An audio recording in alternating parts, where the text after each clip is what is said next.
Every long-running conflict reaches a point where it stops being theoretical, where it no longer lives in private meetings, strained phone calls, or carefully worded statements. According to people familiar with the inner workings of the royal household, that turning point arrived quietly but decisively when the focus of the dispute shifted toward a child. Not a policy disagreement, not a dispute over protocol, a child. Insiders claim the breaking moment came when Princess Charlotte, still years away from understanding the weight of her position, was pulled into a narrative she never chose. Allegedly, she was framed not as an individual, but as a symbol, accused of embodying attitudes and intentions she could not possibly hold. Labels were attached to her not because of anything she had said or done, but because of what she represents by birth. That is when everything changed. Because once a child becomes a vessel for adult grievances, the conflict stops being personal. It becomes institutional. Accusations do not fade when placed on children. They follow them. They shape perceptions before identities are even formed. And according to those close to the situation, this crossed a line that could not be uncrossed. What unsettled senior figures was not only the accusation itself, but the response, or lack of one, silence, restraint, no immediate public correction, no visible boundary drawn, and in that absence, something hardened. For years, tensions within the family had been explained away as personality clashes, cultural misunderstandings, or growing pains. Disagreements between adults were tolerated, even when they spilled into public view. The institution absorbed the noise. That was its role. But children were different. Sources insist this moment forced a reassessment, because once a child is used as collateral in a power struggle, patience stops being a virtue, it becomes a liability. Those who view the situation as isolated, insiders say, misunderstand its history. This moment did not appear out of nowhere. It was the result of years of unresolved tension that never truly dissipated. Early disputes, minimized publicly at the time, were quietly logged, remembered, and contextualized.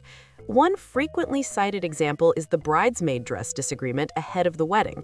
Publicly dismissed as trivial, insiders now suggest it was an early signal of something deeper, a pattern of control, grievance, and fixation that did not resolve with time. According to this perspective, the resentment did not fade with distance, it reoriented. Over time, it allegedly narrowed its focus, attaching itself to a single figure who symbolized something immovable: Princess Charlotte. To understand why, one must understand what Charlotte represents within the system. She does not derive relevance from popularity. She does not require narrative approval. Her position is structural. Charlotte stands as confirmation of continuity. Her place in the line of succession exists independent of branding, public sentiment, or negotiation. It is automatic, permanent, immune to influence. And that, insiders argue, is precisely why she became central. From this viewpoint, the issue was never personal, it was symbolic. Charlotte represents a future that cannot be reshaped through storytelling, a reality that cannot be reframed through proximity or performance. For anyone who views titles as leverage rather than responsibility, that reality is destabilizing. Think of it as a game where one player constantly attempts to renegotiate the rules, only to discover another player is protected by rules that cannot be changed. Charlotte occupies that protected ground. Once that truth becomes unavoidable, tension escalates. This is where misunderstandings around royal titles have obscured the stakes. Titles are often described as birthrights, rewards, or permanent possessions. Insiders stress that this framing is incorrect. Titles do not belong to individuals, they belong to the crown.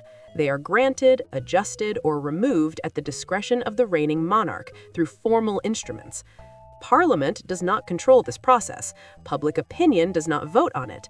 The authority is singular and absolute. For years, the public was encouraged, intentionally or not, to believe titles were automatic and untouchable. That belief created a dangerous assumption that proximity guaranteed permanence. According to sources, the realization that this assumption was false triggered growing urgency behind the scenes. Contact with palace officials reportedly increased, conversations shifted in tone, questions were no longer casual, they were existential. What happens after King Charles? Who decides then? Would tolerance continue? Would past restraint be interpreted as precedent? The anxiety, insiders say, was not about ceremony, it was about leverage. Because titles do more than decorate names, they confer access, relevance, and influence long after goodwill fades. When permanence feels threatened, behavior changes. At the center of this dynamic sits King Charles, a figure defined by deliberation. He possesses unquestioned authority to act, but has chosen caution. Insiders frame this not as indecision, but as a desire to avoid deepening fractures already visible. Yet restraint carries its own risk. Silence can be misread. Delay can be mistaken for permission. Boundaries left unenforced begin to look negotiable, and institutions cannot survive when their limits are treated as optional. This is where the danger quietly grew. If King Charles represents restraint, Prince William represents inevitability. According to those familiar with his thinking, William approaches the institution differently, not emotionally, but structurally. His focus is not on managing narratives, but on protecting foundations. He understands something simple and unforgiving. Institutions do not survive through endless tolerance. They survive by enforcing boundaries when those boundaries are tested. William is not described as impulsive, quite the opposite. His influence lies in clarity. He does not escalate for effect, he waits until escalation becomes unnecessary. From this perspective, the conflict was never about headlines or popularity. It was about preservation. When a child was drawn into adult disputes, the equation changed permanently. This chapter of the story is not about predicting dramatic action. It is about understanding transfer of power. Authority does not disappear, it shifts. And when it does, old strategies fail. Plans built on delay collapse. Leverage, assumed to be permanent, evaporates. Silence stops working. Institutions absorb damage for a long time. They absorb criticism, scandal, and noise. But there is a quiet threshold, often invisible, where absorption ends and response begins. Insiders suggest that threshold has already been crossed. What happens next, they say, will not look like confrontation. There will be no public explosions, no theatrical declarations. That is not how institutions like this operate.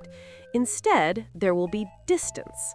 Access quietly reduced, influence slowly withdrawn, relevance allowed to fade. Doors will not slam, they will close softly. This is the consequence of misunderstanding power, mistaking patience for fear, assuming silence equals surrender. According to this narrative, the miscalculation was profound. Titles were treated as bargaining chips instead of responsibilities. Boundaries were tested instead of respected. And a child was placed where children do not belong, in the center of adult conflict. That changes everything. Because when institutions decide restraint no longer protect them, the shift is irreversible. The system does not argue, it moves on. And distance in systems like this is final. This is why the story does not end with an argument. It ends with separation, not emotional, but structural. A quiet recalibration where influence fades, not through punishment, but through irrelevance. What once felt permanent becomes remote. What once felt secure becomes conditional.